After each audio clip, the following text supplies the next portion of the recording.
Use the blank formulation sheet from your transcript to develop your own unique experience of pain. In a moment we'll walk through Dave's example for guidance.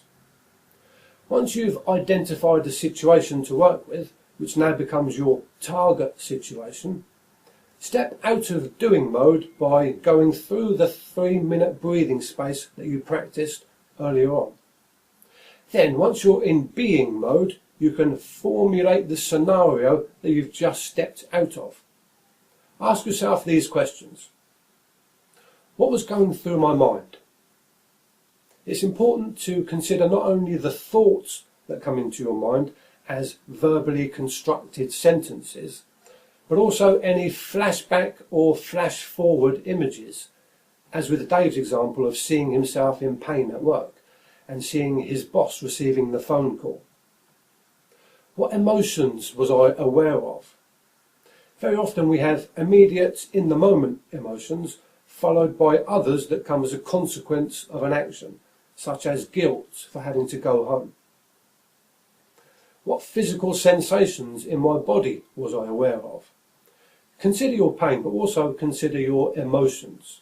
Emotions are most often embodied.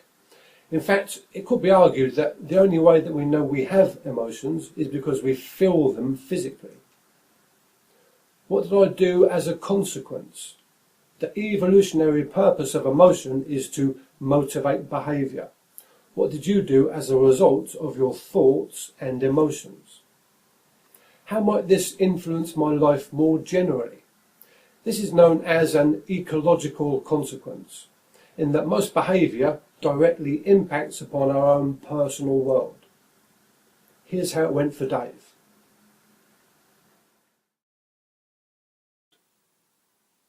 During the evening, he's aware that the pain is only slightly easier, and he thinks to himself, there's something not right about this.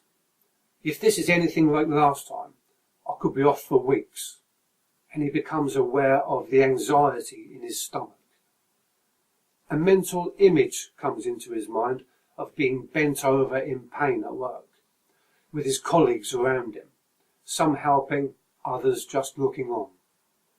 He decides that he'll phone in sick in the morning. As he thinks this through, a mental image of his boss receiving the phone call comes into his mind, along with images of workmates who now have to do extra work. Dave's stomach starts to churn with frustration and guilt as he imagines how his life will be if he's never able to get rid of his back problem. This directs his attention again to the sharp pain in his back.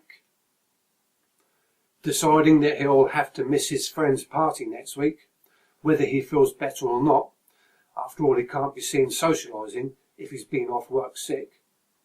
He becomes aware of his heart beating hard somewhere up near his throat, as in the expression, my heart was in my mouth.